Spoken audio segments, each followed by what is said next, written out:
अस्सलाम वालेकुम my YouTube family, कैसे हैं आप सब लोग? उम्मीद है खैरियत से होंगे। अभी बिल्कुल ठीक ठाक। तो हमारा चांद जो है नज़र आ गया है ईद का, तो आप सबको बहुत बहुत मुबारक हो। अल्लाह ताला हम सब की रमज़ानुल मुबारक की सारे रोज़े कबूल फरमाए और सारी इबादतें अपनी बारगाह इलाही में कबूल फरमाए, आमीन। तो जनाब, जब चांद नज़र आ जाता है तो सबको बहुत सारे काम याद आ जाते हैं कि अभी तो ये भी करना है, ये भी करना है। ऐसे कुछ हमारा भी था।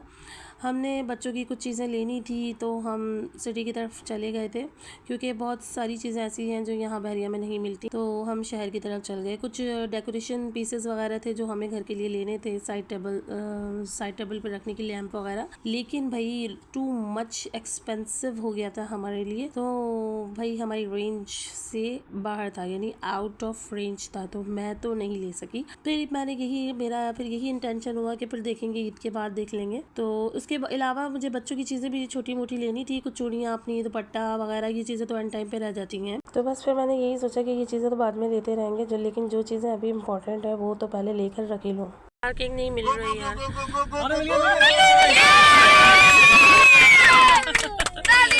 पार्किंग मिल गई, फाइनली पार्किंग मिल गई भाई। ईद के दौरान पार्किंग नहीं मिलती, बहुत मसला हो जाता है।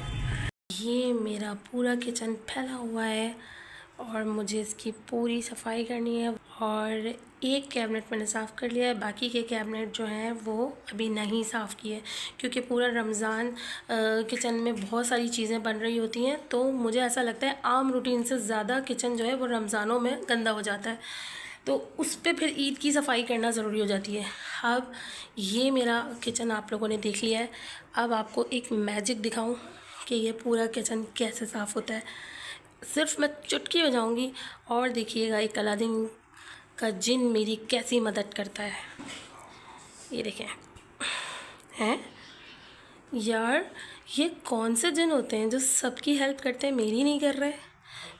मेरे चुटकी बजाने पर भी ये किचन साफ़ नहीं हो रहा, या फिर कौन सा मैजिशियन बुलाऊं जो मैं बस चुटकी बजाऊं या फिर वो चुटकी बजाए और ये काम हो जाए।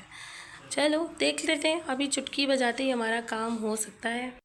ये देखें, अब बजाऊंगी मैं चुटकी और मेरे किचन का सारा काम हो जाएगा।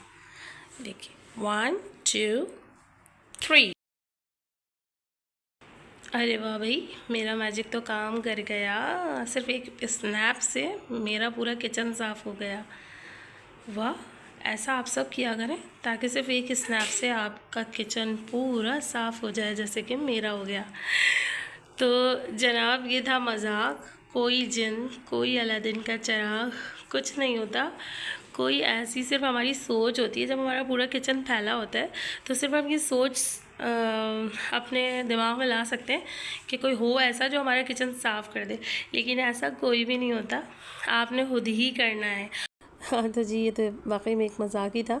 और मैं फिर उसके बाद आ गई थी सिटी से बच्चों चीज़ें वगैरह लेके, कुछ सामान, लेकिन रश इतना ज़्यादा था कि मैं और ज़्यादा वीडियो नहीं बना सकी। लेकिन मुझे इस बात का बड़ा अफसोस है कि मैं काफ़ी रश था, उसमें मेहंदियाँ लग रही थी, महकून मेहंदी मिल रही थी, बड़ा अच्छा कुछ बहुत अच्छी फीलिंग्स आ रही थी देख कर ना चांद रात की, कि बड़ी ये कुछ अच्छा लग रहा है। तो उसके बाद हम घर आ गए थे। फिर मेरे दूसरे काम शुरू हो गए थे, क्योंकि जाहिर सी बात है काफ़ी देर अगर हम रह जाते बाज़ार में तो फिर हमारा घर का काम भी रह जाता और दूसरे काम भी रह जाते। मैंने यहाँ पे काफ़ी तैयारी अपनी कर ली थी, रात को ही कर ली थी, क्योंकि शीर खुरमा रात को बना के रख लो तो ठंडा ठंडा सुबह मिल जाता है।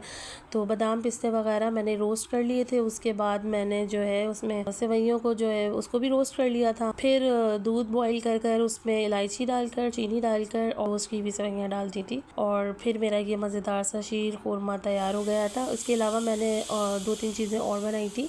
चिकन को मैरिनेट करके रख दिया था और सोच रही थी कि सुबह देखती हूँ मैं क्या करती हूँ उसका। नेक्स्ट मैंने बिरयानी का मसाला भी रेडी करके रख लिया था, क्योंकि बहुत सारी प्रिपरेशन मैंने रात को ही कर ली थी।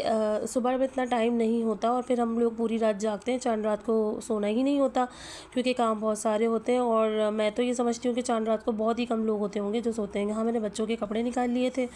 कपड़े निकाल के मुझे इनकी आयरन करनी थी, क्योंकि ये तो वैसे तो रेडीमेड थे, लेकिन फिर भी उसमें थोड़ी आयरन करना ज़रूरी होती है। बेडशीट भी बिछा ली थी, नई बेडशीट बिछा के, लेकिन मुझे ये बेडशीट इतनी ख़ास नहीं लगी थी, मजबूरन लेना पड़ी क्योंकि लेट भी हो रहा था। तो बस मैंने ले ली बेडशीट, दूसरे कमरे में भी बिछाई थी। घर के सारे कामों से फ्री होने के बाद फिर मैं अपनी ग्रूमिंग करने के लिए बैठ गई थी। तो मैं अपने काम घर पर ही करती हूँ सारे, वैक्स हो, आईब्रो, अपर लिप हो, हेयर कटिंग हो या मेहंदी लगाना हो, तो फेशियल करना हो, कुछ भी हो वो मैं घर में ही करती हूँ। नई नई रेमेडीज लगाती हूँ। इसकी इंशाल्लाह मैं आपको इसकी भी रेमेडीज वगैरह दिया करूँगी।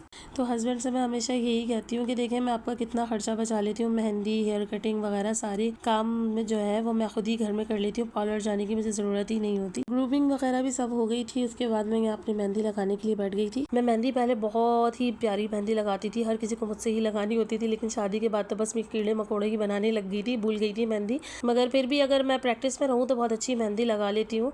तो यहाँ फजर की अजानें हो रही थी और अल्हम्दुलिल्लाह मेरा सारा काम हो गया था। उम्मीद है आज का मेरा व्लॉग आपको पसंद आएगा। तो नेक्स्ट व्लॉग में ईद की पुरमसर्रत रौनकों के साथ फिर मिलते हैं। अल्लाह हाफिज़।